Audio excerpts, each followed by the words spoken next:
As far back as I can remember, I always wanted to be a gangster.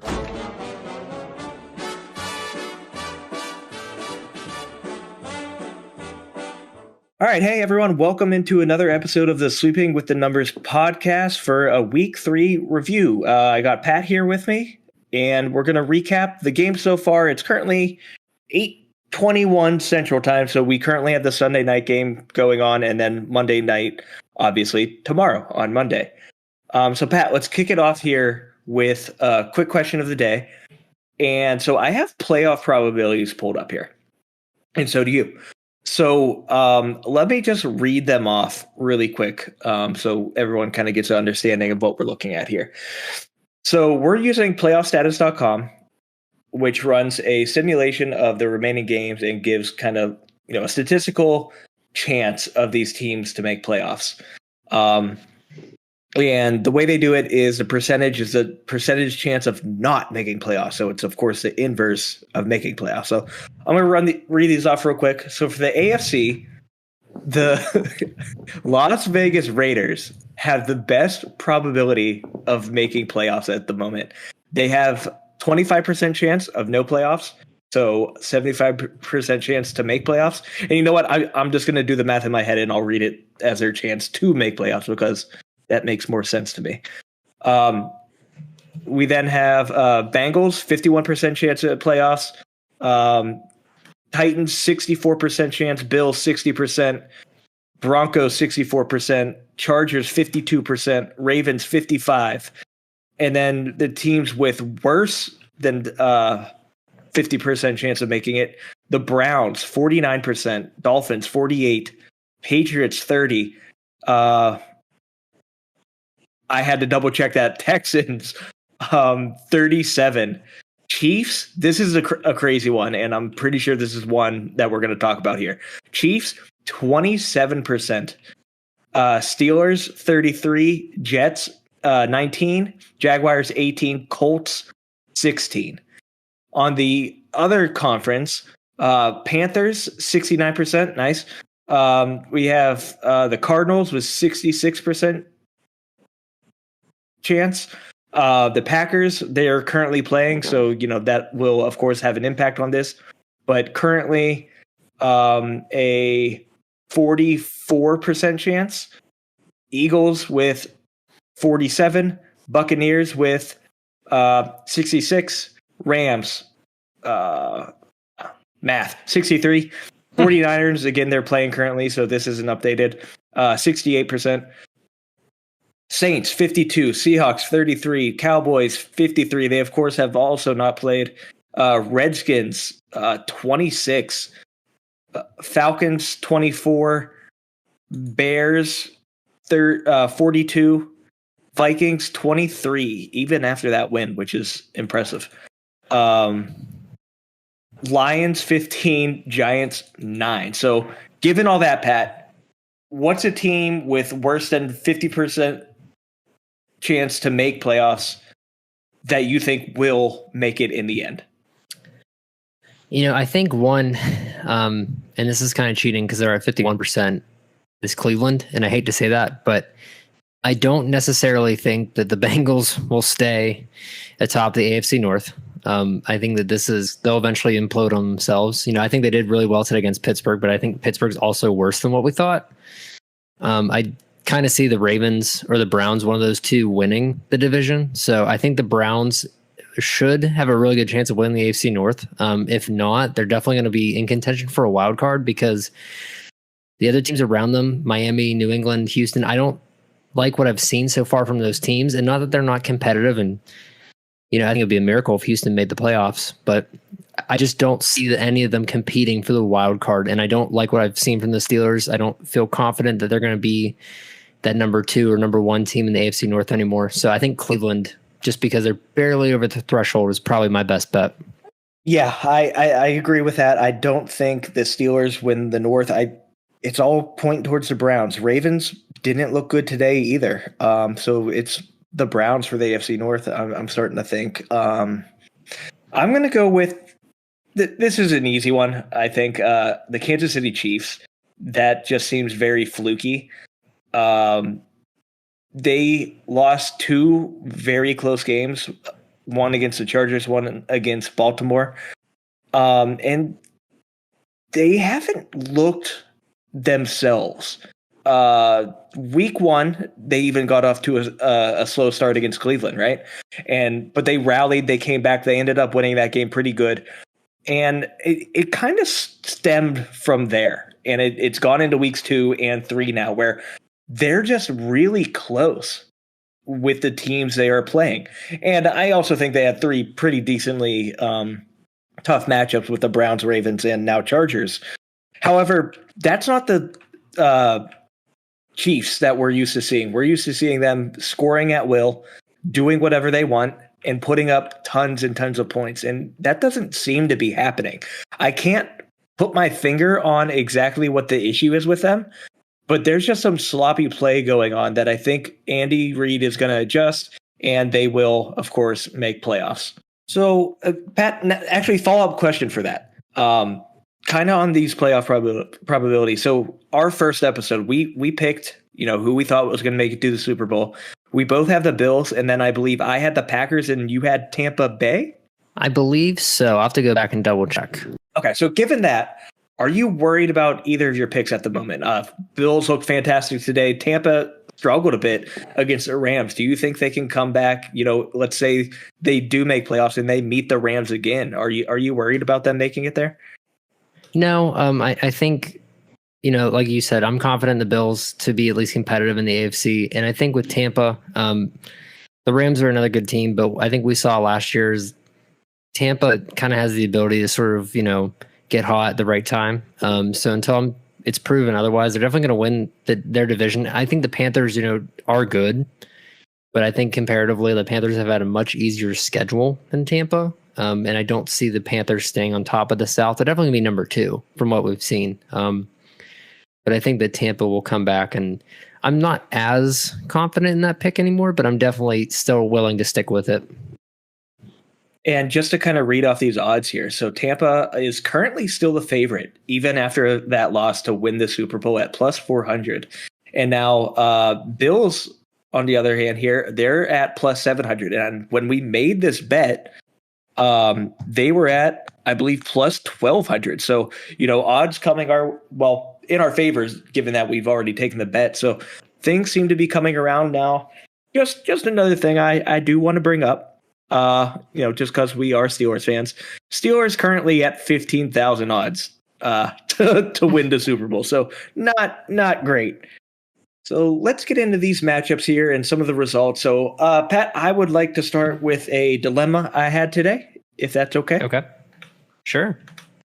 So I like DFS. I like playing DraftKings quite a bit. I had a good day on DraftKings. I ended up winning. What I win? $128 from a $60 buy-in. So it is 113% return. So I am happy with that. What I'm not happy about is my best lineup is one that I just kind of screwed around with and threw together last minute, and it was one of those free lineups it was a $5,000 Wrangler Long Live Sports Series. And I just threw something together, didn't give it any thought at all. It was my best lineup. So I got 6th place out of 101,200 people. So I'm, that's great. Good for me. Pat, if I would have played that lineup anywhere else, if I would have played it in my normal $3 play action that I do, I would have won $1,000. Unbelievable. If I would have played that in the Millionaire Maker, I would have won $7,000. So I'm hurting a little bit. I'm happy. I got this win. It's all profit, whatever. But, just knowing what could have been, it stings a little bit. But I should just be happy. Yeah, those are the ones that you can only dream about, had I known. But in reality, yeah. I think what we've learned from watching people doing DFS is there is a strategy to it to at least be competitive. But I mean, you do need a little bit of luck to at least be successful Because think about how many people watch the same shows and listen to the same podcasts and read the same articles and pick basically the same lineups over and over. And then there's that one person who's like, you know what? I'm going to play Trevor Lawrence today or something crazy that nobody would really do.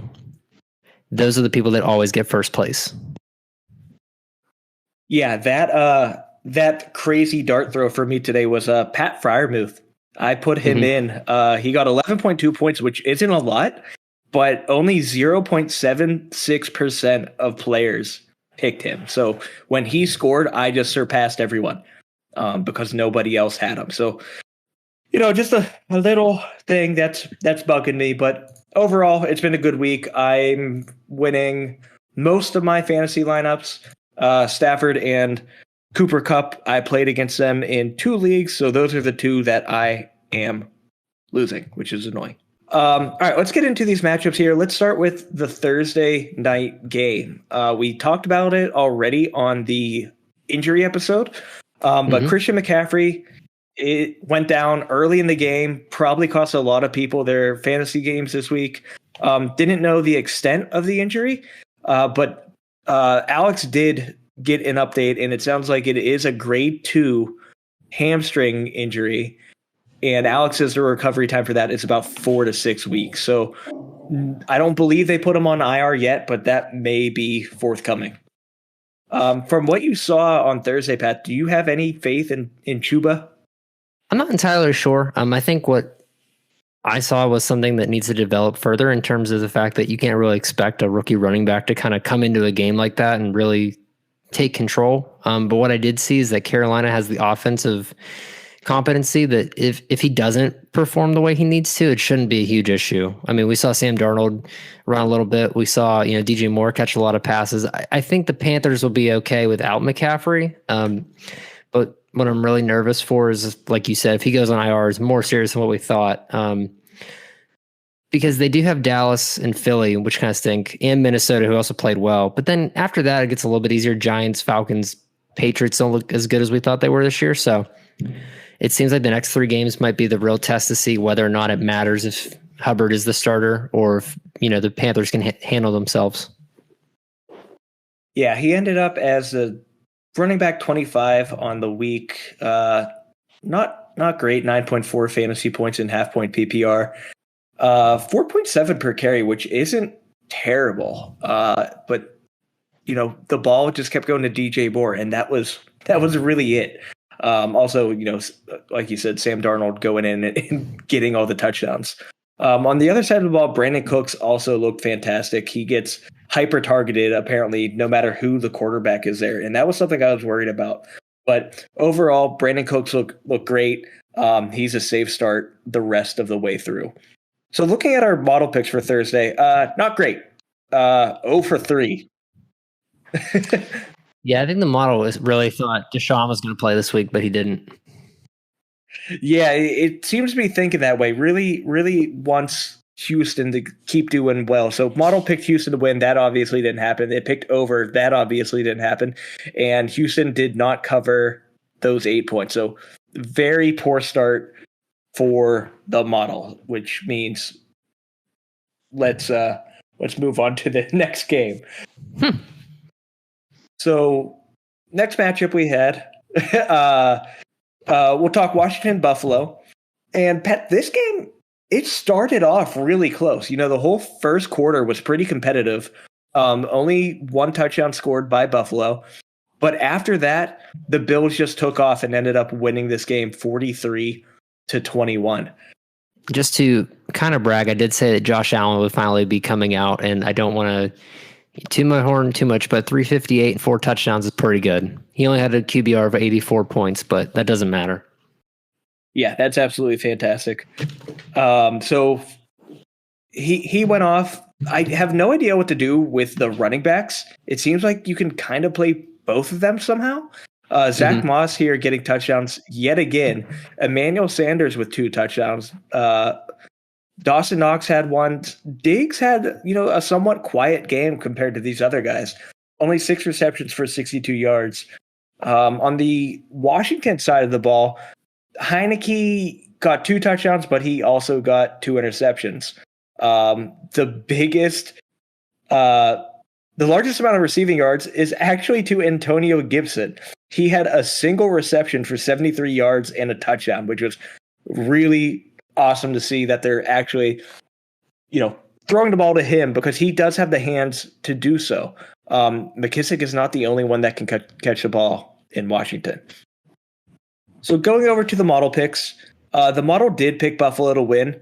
However, applying some strategy to that, the money line odds were not too favorable. So I normally don't like taking anything over minus 200, but it nailed Buffalo -7 and over 45. So much better there. 2 for 2 there for the model. All right, in the next matchup here, we got Cleveland versus Chicago. Justin Fields getting that first start. And Pat, like we said on Saturday, it wasn't going to go well for him, and it did not. Right. I think he didn't have any turnovers in terms of interceptions, but 6 for 20 is not a great stat line, regardless of if you're any type of quarterback. He had a QBR of 6. So I think what we saw is Cleveland beat the living snot out of him because he also had 9 sacks from 67 yards lost. So I think what we saw is the Bears might be better off sticking with Andy Dalton whenever he's healthy, at least for the time being. Yeah, it's tough to start against the Browns like we talked about. They just swarmed him consistently. So that was rough. I gladly took a couple prop bets here. The one prop bet I took on Justin Fields was him passing under 208.5 yards. Easily got that. And then also under 51.5 yards. So both of those hit. That Cleveland defense is just really, really good.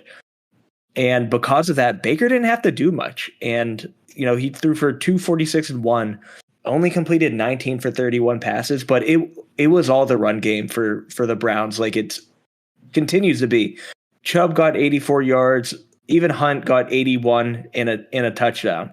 So Browns are a team to watch in the coming future. Yeah, and one last thing that's also interesting is that Kareem Hunt was the second highest targeting receiver. He had 7. Odell Beckham had 9. He was number 1. Everybody else had less than 3. And talking about Odell, not a bad showing on his time back. But Pat, do you think that's more because there's not really anyone else to throw to here? I would say that's part of it. I'd also say that, they're playing the Bears, who they're okay, but we've seen this year that they're mediocre at best. I'd like to see him play against a tougher defense and see if he's still as productive, because I think if it's a tougher defense, he's going to be shut down completely. I think any team in their right mind would put their number 1 cornerback on him and shut him down. So clearly the Bears kind of contained him. He only had 77 yards, but just to show that he was still the number 1 receiver shows that they didn't really do their best job. Yeah, so switching over to the model picks here, it took Cleveland to win. Cleveland -7, both of those hit. It, however, did take the over of 44.5, and only 32 points were scored because the Bears didn't play football today. So here we have another AFC North team, the Baltimore Ravens, playing against Detroit. And coming into the game, most people thought this was going to be a real easy blowout for Baltimore, and they ended up winning off of a world record field goal by Justin Tucker, which was awesome to see. It was almost dead center, but it hit the crossbar and bounced in. Incredible to see. But Pat, did you see that field goal should have never been made? What are you referencing in terms of should have never been made? So, Pat, the play before the field goal, there was a delay of game, and it was not called. I did not notice that. Went to 0 for probably 1 or 2 additional ticks, and no flag was thrown. Are you saying that an official made a mistake crucial to the end of the game and determined the fate of the Ravens? That is exactly what I'm saying. Now, I'm not saying, there's some, what is that? The Buffalo Bills button where there's some fuckery about. but yeah, that was an awful miscall, and one that And I let's get your input on this.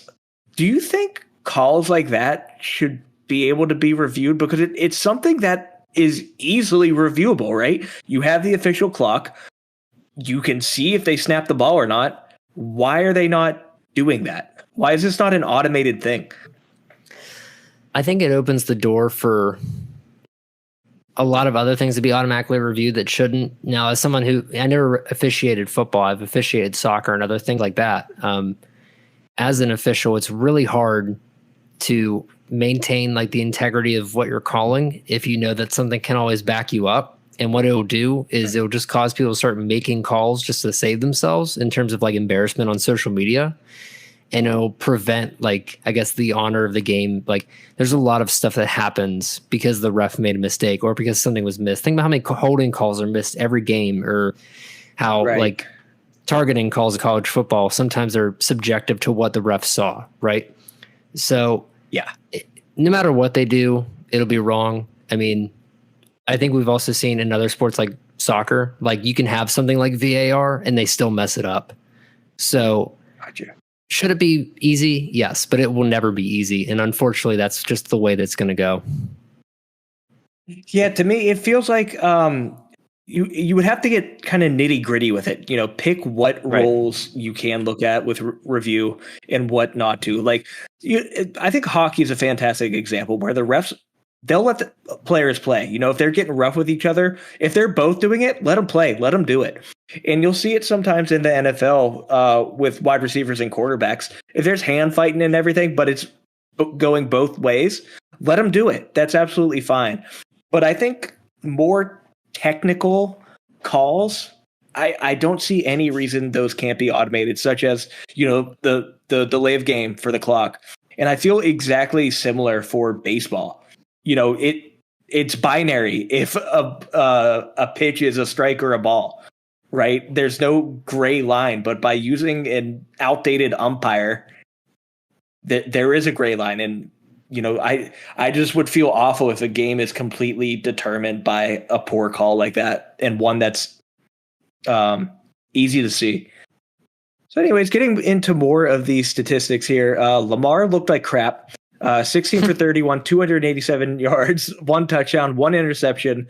However, he was their best rusher. He rushed 7 times for 58 yards, including a massive run for 31. And then, of course, the only other, the receiving threat for the Ravens is always Mark Andrews, and that was no different today. He got 5 receptions, 109 yards. And the wide receiver, too, is Sammy Watkins, somehow still being relevant.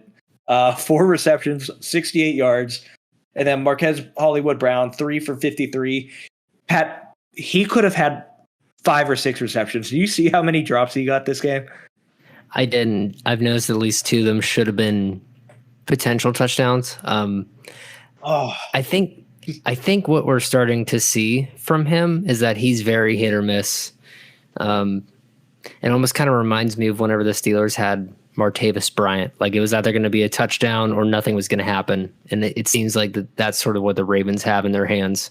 Yeah, that's a fantastic comparison. You know, he's a boomer bust type guy. And I guess there's just not enough pass volume in Baltimore to kind of go around.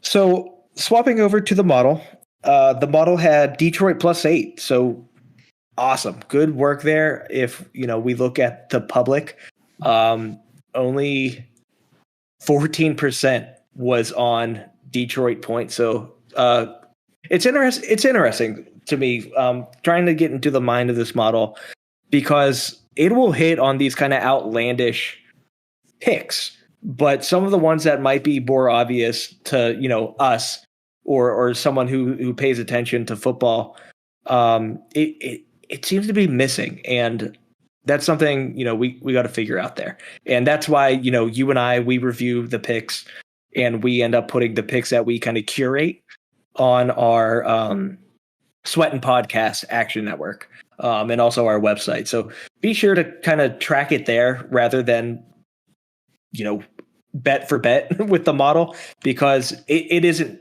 made for that. And that's really something I want to keep pushing home because it is not meant to be followed exactly. It needs some help. All right. Next, we have an AFC South matchup: the Indianapolis Colts against the Tennessee Titans. Colts lost 16-25.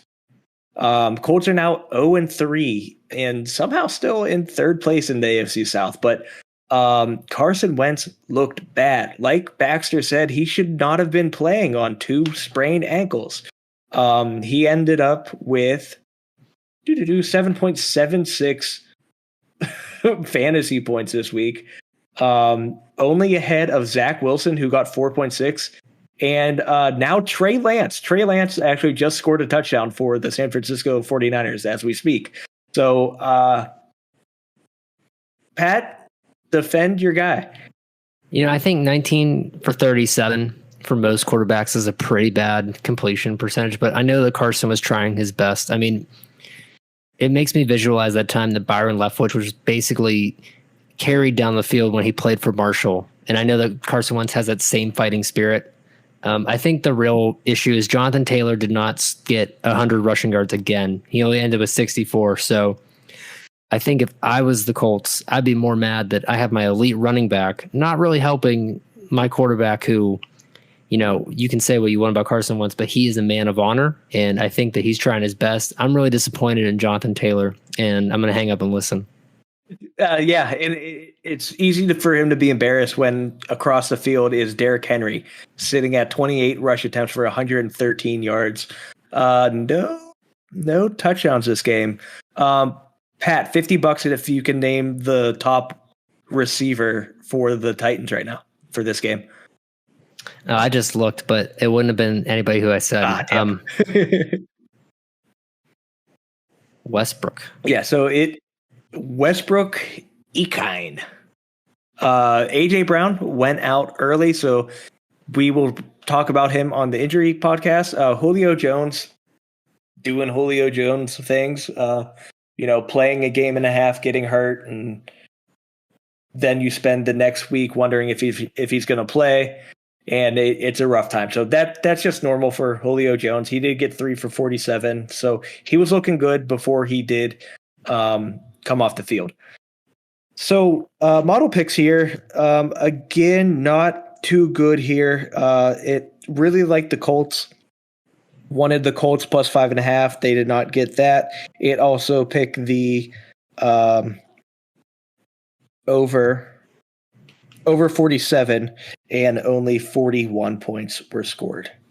Another matchup, and a super close one, maybe one that was very surprising to most people, but we have the last 2-place teams in the AFC West, the LA Chargers versus the Kansas City Chiefs. Chargers win this game 30-24, so just barely hitting the under that was set at 55.5 points. So Chargers, if you bet on them, that's a good amount of money coming your way. They were plus 240 underdogs and 6.5 point underdogs as well.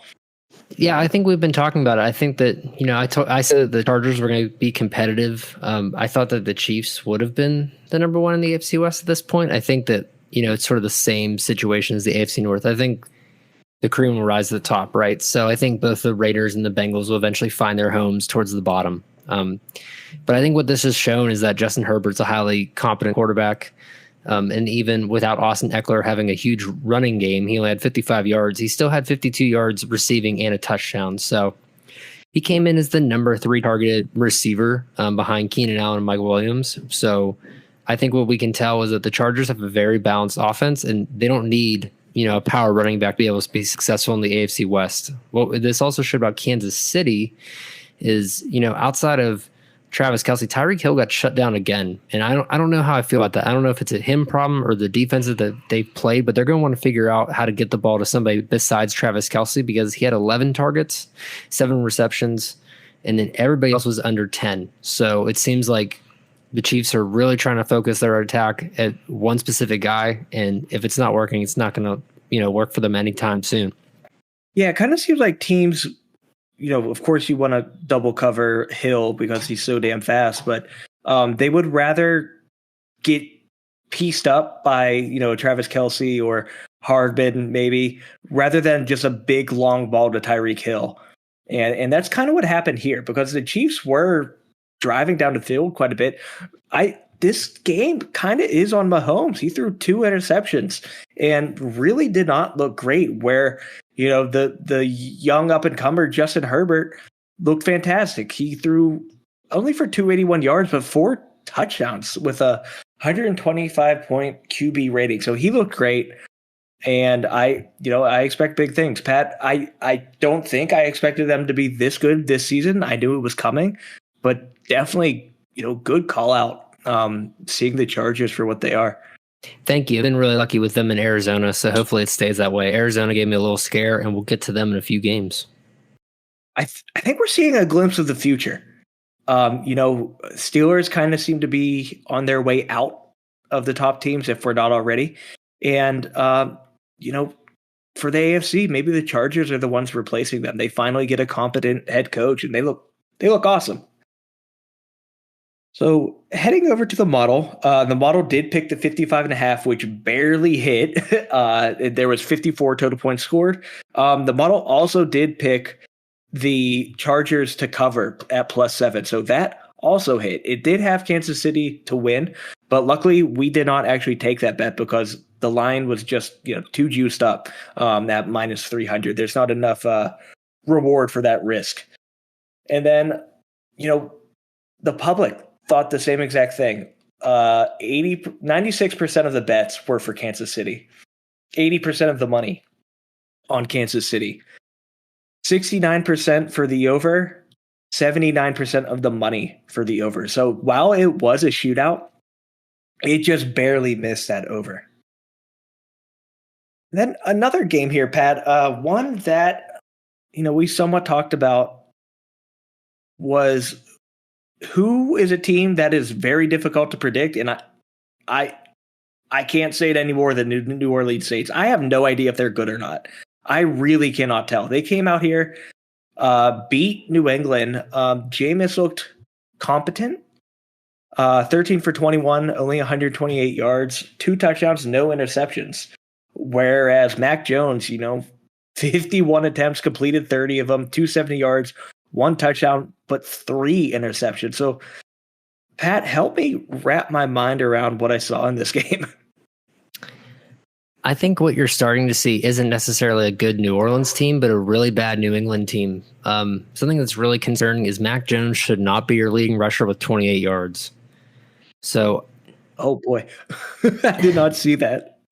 Yeah, Damian Harris ended with 14, and he only had 6 carries. So that tells me that the Patriots just went super pass heavy.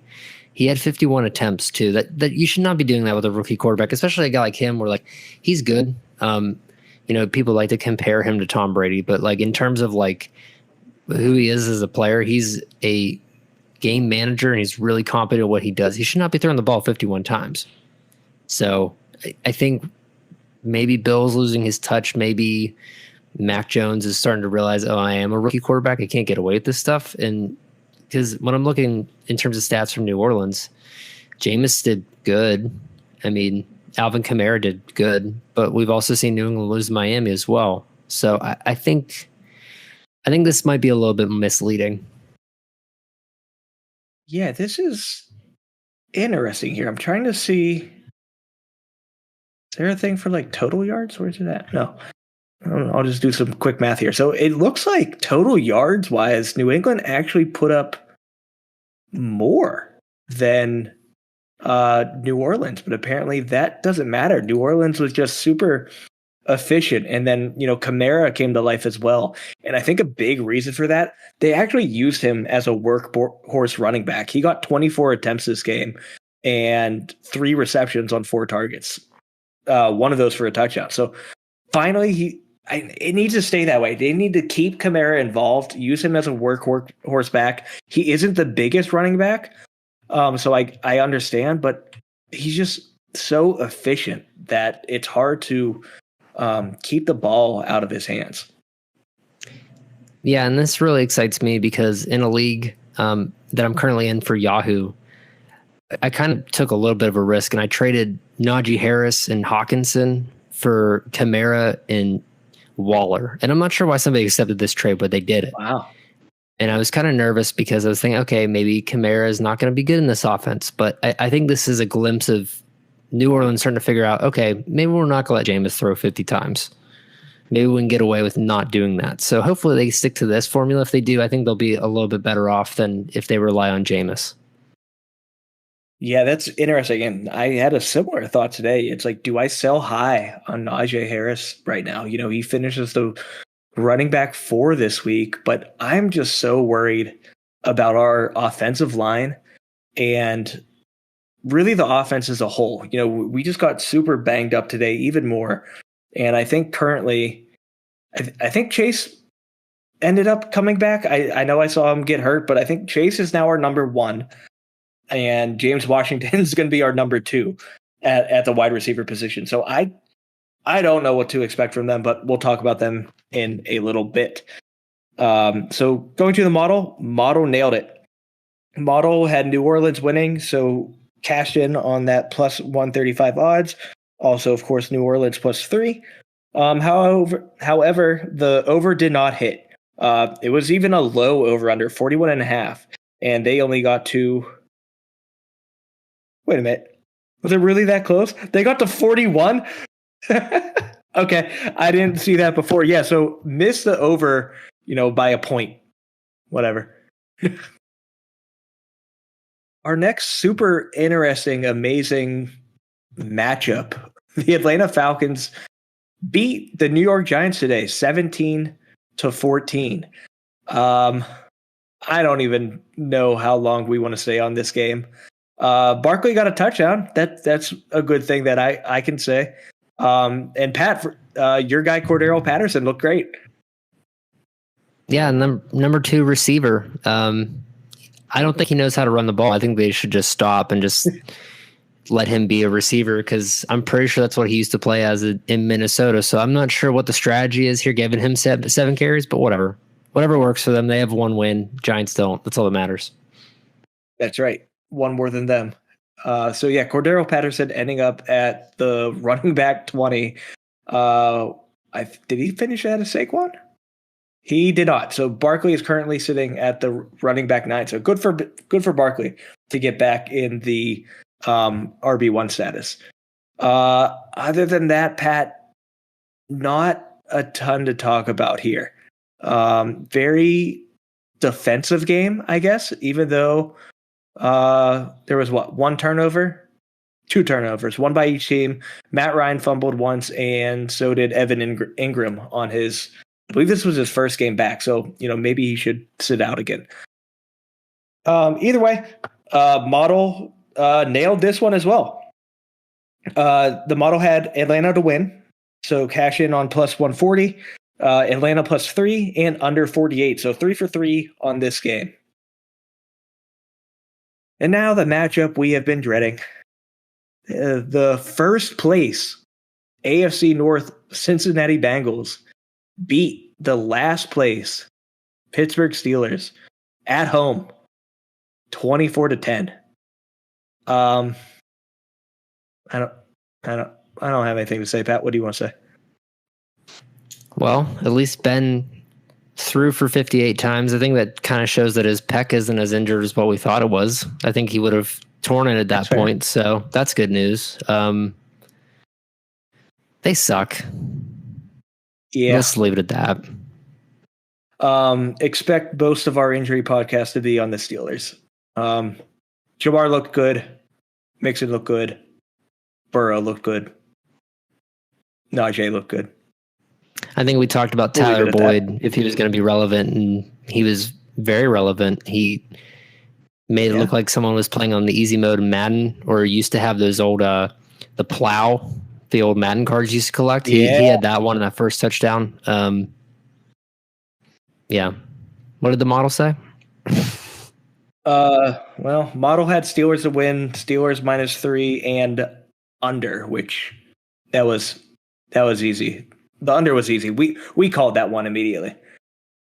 Yeah, I think that we've seen that for whatever reason, it just doesn't seem like the Steelers show up. And you can blame Matt Canada all you want, but that's how it was last year as well. It has nothing to do with Matt Canada offense. Because if you watch any of his offenses in college, it has nothing to do with the timing. It has nothing to do with that it's slow tempo. It's just for whatever reason, it might be Ben at this point. So, interesting tidbit that someone commented on Reddit to me. It said, I noticed with the 2 recent games in the last 7 to 8 years, the Bengals have won at Pittsburgh. They were both 13-10 and 16-13 for 10 games. The line has continuously come down to only -2.5, which seems too short, honestly. But if the Bengals keep this a game, they should stay the under, which it obviously did. But it's interesting how often the Bengals win at Heinz Field and how close the games are. It kind of ends up being a chess match between the two. So moving on to bigger and better things, we have the Arizona Cardinals taking on the Jacksonville Jaguars. Cardinals were 7.5-point favorites. They came in and won. It was actually a little scary here for a bit. And Pat, it sounded like you had something to say about that. Yeah, I had a little bit of a heart attack because I went and teased the spread and I had Arizona -10. And I was feeling pretty cocky the last time we talked about them on the show. And I almost had to eat my words. Fortunately, I didn't. But what happened to Kyler is more the question. I mean, he went from being a little sporadic, in the Minnesota game. He was kind of like not really controlling the ball, to now he wasn't really commanding anything. It looks like James Conner wanted to show up. So I think that just shows you how bad Jacksonville's defense is, that James Conner hasn't done anything all year, and he was the leading rusher for the Cardinals. And AJ Green was the number 1 wide receiver. So it was a little bit of opposite day for Arizona, but I think they'll figure it out when they play their next game. Yeah, definitely an interesting one. One I don't think, well, they expected to win and everything, but fantasy-wise, it was a little bit out there. Kyler still sitting at the quarterback 11, so not terrible. Still that quarterback 1 finish. Trevor, however, still not looking too good. Threw 1 touchdown pass that actually was a fantastic pass to DJ Chark. That was actually really good. But other than that, 2 interceptions. And James Robinson coming to life. He disappeared for, it seemed like, the whole first half, but then they got him involved, and he ended up with 88 yards and a touchdown. Yeah, and I hope that Jacksonville realizes that if they just utilize him, and it'll take pressure off of Trevor, and they might be a little bit more balanced of a team. So I hope that continues, because he didn't have much more carries. He had 15 compared to his previous 13 or whatever it was. But, I mean, if you allow for him to get going, then it just controls the tempo of the game better. Yeah, absolutely. And we've talked about it multiple times. He can handle the workload. He did it all of last year. I don't think Urban really sees that. But yes, getting James Robinson involved will only help your team. He can handle the workload. But yes, the model had under 52. That hit. They ended up with a total of 50 points. So another super close one that we squeaked by. We also had the Cardinals to win, but we're not actually taking that bet at -350.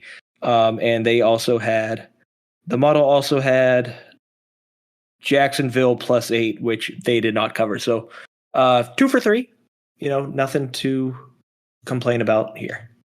All right, 4 more games to walk through. This is going to be a quick one, I believe. The Jets get shut out against the Denver Broncos. I don't think anyone expected anything less. And I mean, we can look at the public bets here. 93% of the bets to win were on Denver.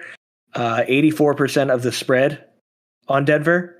And then 67% of the bets were for the over. The over was pretty low, 41.5, but the under did hit there. The other 2, however, did make it. And I believe those are the exact bets that the model took.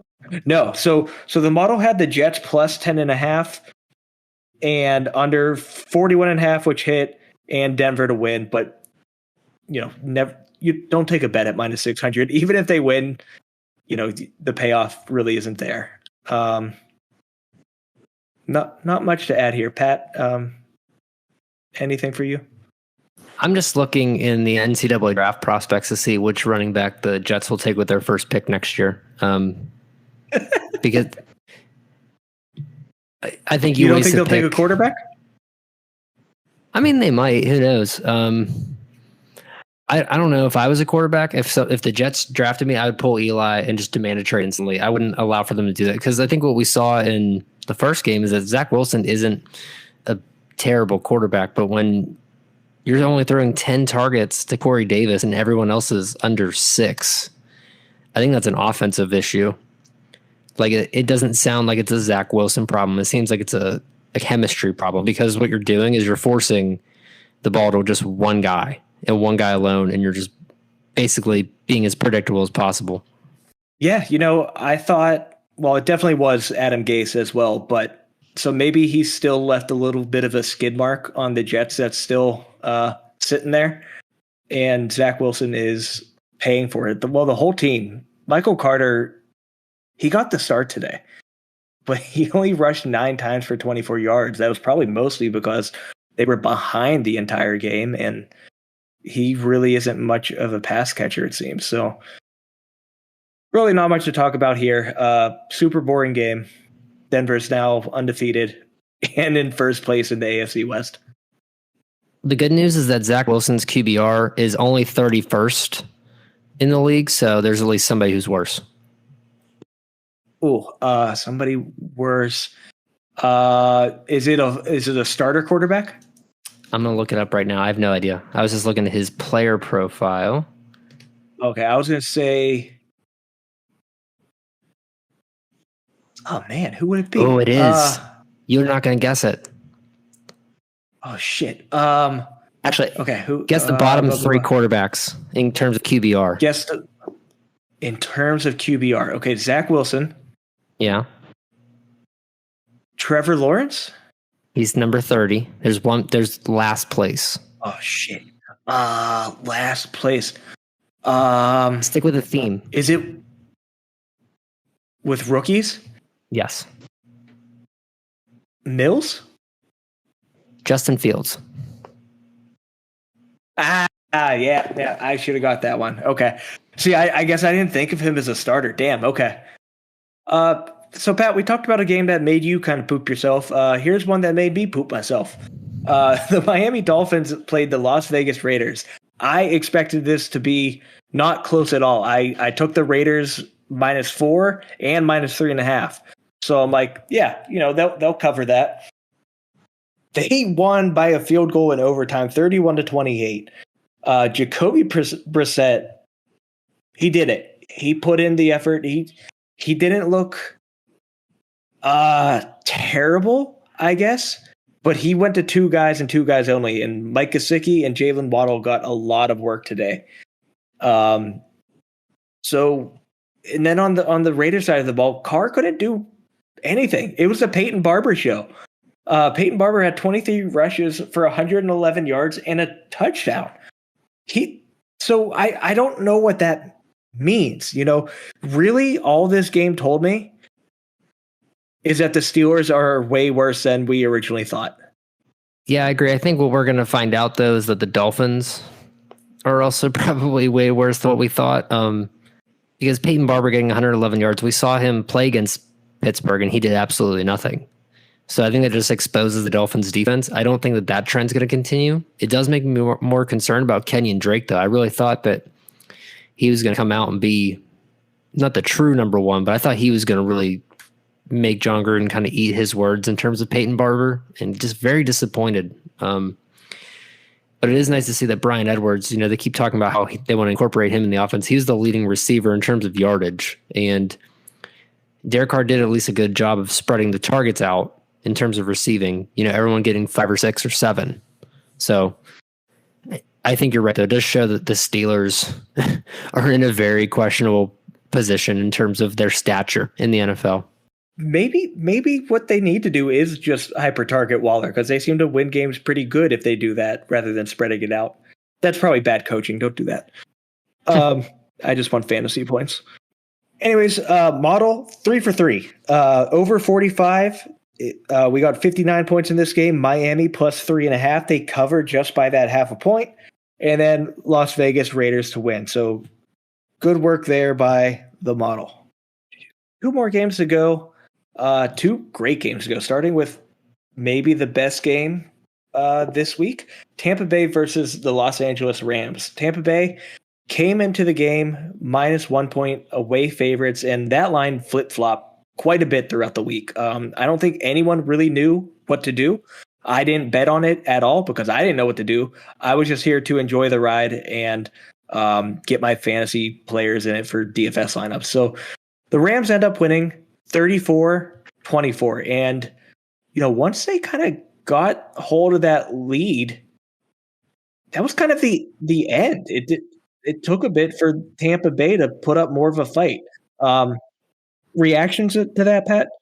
Yeah, just kind of looking at the stats, I think that what's most concerning to me, and you can tell just by the stat line, is that Tampa rushed the ball 13 times. Tom Brady had 3 of those, which is almost a quarter. What I'm really concerned with is just how bad Tampa's defense has been. I said it when they played the Cowboys. I'm like, okay, I was a little shocked. Like, the Cowboys are good, but that shouldn't really be happening. But it's happened again. Matt Stafford threw for 343 yards. And Sony Michel had 67 rushing yards, which isn't outstanding. But, I thought Tampa's defense was supposed to be locked down, and we haven't seen that all year. So maybe that's going to be, the thing that really prevents them from going to the Super Bowl is, hey, you brought all these good guys back on the offense. You brought all those starters back, but it just seems like something's wrong on the defensive side. And I don't know what it is. Yeah, I don't know if they're banged up. We look at the injury report. There wasn't a ton there. I believe Sue was hurt, but he played today. So I don't know what that is. Really, my mind goes to fantasy. It tells me don't be worried about playing your guys against them because people had good lineups here. So Cooper Kupp, 9 receptions for 96 yards, 2 touchdowns. Tyler Higbee got 5 receptions for 40 and a touchdown. The biggest one, and I bet this won someone $1 million. Deshaun Jackson, 3 receptions for 120 yards and a touchdown. They kept throwing bombs to him, and he looks like he did when he came into the league. He still has it. So that's another old guy, that you can kind of keep your eyes on. Tom Brady's not the only one. For the model failed us completely in this game.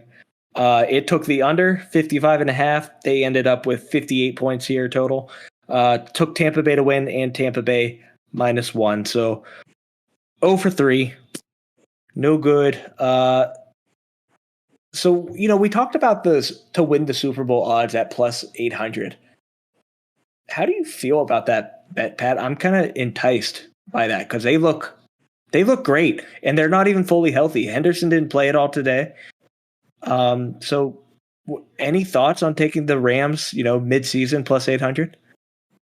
I think it's definitely worth talking about. What I would like to see in terms of a matchup, just to sort of gauge where those two teams are, is Rams and Cardinals, just because, I talked about it. The Cardinals were my team that were going to make the playoffs that, people are really dogging on, right?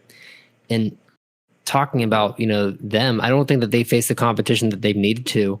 And now when I'm looking at the Rams schedule, I don't know if they have either, because they played the Bears and the Colts. We've seen that both of those teams are below average. And now Tampa Bay looks more concerning on defense than what I think we originally thought. So the real question is the Rams 3-0 real? Because the Rams have the Cardinals next. They have at Seattle, which we'll talk about next. Seattle's disappointing. But then after that, it's Giants, Detroit, Texans, Titans. I think that the Rams can go on a run. And I think really the only teams that really stand in their way right now are Green Bay, Arizona, and the 49ers in terms of teams that I think are legit competition. So I do think that the Rams should make the playoffs for sure. So if it was me, I'd definitely, bet low on it just for the fun of it. Yeah, at this point, there's no reason not to throw, $10 to win. What was that? 80. That's not too bad of a payout. So getting to our final game today, the Seattle Seahawks played the Minnesota Vikings. The Seahawks were 2-point favorites here at the end. 55.5-point over under. Seattle ends up losing this game pretty good, 17-30. And I did actually take a bet on Seattle -2. I thought no Dalvin Cook. Their defense isn't terrible. They can handle Justin Jefferson. They couldn't. They couldn't do anything. Alexander Madison ran all over them, 112 yards, no touchdowns, but he also got 6 receptions for 59 yards. On top of that, Justin Jefferson got 9 receptions, 118 yards, and a touchdown. Kirk Cousins was on fire. He was 30 for 38, 323 yards, 3 touchdowns, no interceptions. Where on the other side of the ball, Russ was close in terms of yardage with 298, but only 1 touchdown. So Russ wasn't terrible. And, looking down the stat line, at least on the offense, they weren't too bad. Carson had 80 yards in the touchdown. DK had 107 in a touchdown. I don't know what went wrong. Had to be on the defensive side of the ball. Yeah, I agree with that. And I think that Seattle's going to fall into the same category as me with Tampa Bay, is that there's something that we thought was going to happen in terms of them being like a fairly good defense. And it's just not panning out. I'm pulling up the rest of their games. They got lit up by Tennessee. They gave up 33 points. And the Colts, they kept them to 16, but I think we've seen the Colts aren't super great on offense. So I think that we're starting to see that a lot of these teams that we projected to be top dogs, Seattle, Tampa, are not performing defensively the way that we think that they would. And it seems like the games that they play where they do have good defense, it's only against bad teams. I don't know if you're seeing that trend in the NFL or not, but it seems like the good competitive games are more high scoring than what we're used to. Yeah, that definitely may be a trend here. I guess the big thing to note, ton of football left to play. This is the longest season ever. So it's really going to end up being, who survives, who can stay healthy. That might be the make or break for some of these teams. So kind of ending on a low note here. Model went over 3 on this one as well. Had Seattle -2. Nope. Seattle to win. Nope. Over 54.5. Nope. They only got 247. So let's kind of compare this, Pat, to another model that's out there, and that's the one at OddShark, and also the public consensus, just to kind of put the model in perspective in terms of how it's doing. So looking at the money line, our model went 9 for 5 this week. The OddShark model went 10 for 4. The difference making was actually this last game we talked about. Our model had Seattle winning. OddShark's model had Minnesota winning. So kudos to them. But both models ended up very good for the money line. And I think that's all good and dandy. I think money line is usually the easiest to pick. I mean, if you just pick the massive favorite every single time, chances are you're going to be right most of the time, but the payoff isn't always there, right? If you're taking these huge favorites at -500, 600 odds, your payoff isn't there and you can still end up losing money. So money line, both models pretty good at that. For the spread, they were also about even. Our model went 6 and 7 and 1. So we pushed on Atlanta +3. OddShark went 6 and 8. So basically the same thing there. The public did okay today for the spread. They went 8 for 6. And then for the over-under, this is where the biggest discrepancy is. And, we only just started doing this for week 3, but I think this is a flaw in our model. So we went 6 for 8 in the over-under. OddShark went 11 for 3. The biggest difference here, the OddShark model almost always picked the under. There were only 2 games that picked the over for, and that was the Raiders-Dolphins and the Saints-Patriots. On the other side, for our model, it took the over for every game but 2. It took the under for Bengals, and the under for Cardinals Jacksonville. Now, both of those hit, but it was more under than over this week. And I think that's something that may need to be addressed. And, Pat, maybe something you and I talk about to give more context and what we think about these bets. But again, not nearly as bad as the public. Public is always bad at picking the over-under. They went 5 for 9 because the public always picks the over. So just food for thought here at the moment. Any thoughts on that, Pat? Yeah, I definitely agree with you. I think that, we know in terms of people who follow the NFL fairly close, sometimes when the stat lines are pushing for something to be a shootout, it doesn't always end up being that way. And we kind of talked about this, it could either be a situation where you have two competitive teams and we know for a fact, it's going to be a shootout. And it doesn't end up being that way. Like there's stout defense. Or you can have a situation like Tampa where we're like, okay, well, maybe they'll hold Los Angeles together. It'll be like a good game, but it won't be as high scoring. But that's not the case. I think those are discrepancies that we're still trying to find out in the NFL. Who actually has the right defense to prevent the over from hitting? I think that's really what's going to be found out within the next few weeks. Absolutely. It's something to keep an eye on. And again, we're super early into this season. We are just getting started. But if you want to keep in touch with us, you can follow us on Twitter at SWTN_podcast. You can check us out on Instagram at Sleeping with the Numbers, YouTube also at Sleeping with the Numbers. You can check out our action networks. We have links in all of our descriptions. If you want to listen to us through podcast, just audio, anchor.fm/SWTN is where you can find all of the links for that. And, we talked about this last time, but we do our puppy picks. We post these short videos on YouTube and on TikTok, also at Sleeping with the Numbers. And we make puppy picks. We have dogs, and we let them pick the game winners for these primetime games. And our dogs, we love them to death. And we want to make sure that they are pampered. And one way to do that is with BarkBox. And if you are interested in BarkBox, they have them. It's a monthly subscription. You get toys, treats, and every month there seems to be a theme. So this month they are offering the college football box, and you can check that out. They have a few different colleges to choose from if you care about that. But with our link, you get an extra month for free. Yeah, I remember we actually signed up through a referral link as well, and I got that free extra month. And what's great is you can, if you don't want the theme box, you can either pick an extra toy, you can pick an extra month for free. There's different options, so that way you don't have to get put into a position where, I have to get an Ohio State Buckeyes toy because I really hate Ohio State. You're not going to be forced to do that. Maybe you hate Michigan more and you want Michigan. If it was me, I'd pick one of those two teams because I want to see my dog destroy both of those schools. But Scout loves them. I've actually posted a few pictures, and they were actually kind enough to send us another toy from the fishing theme. So the boxes are also themed every month. The toys kind of go along with it. And the one from the fishing was a squeaky ball shaped like a bobber. And it's driving me nuts because she likes it so much. But we're definitely going to, promote products that we would use with our own dogs. And this is definitely one for sure. That's all we got for you today. So take care, everyone. We will see you on Wednesday.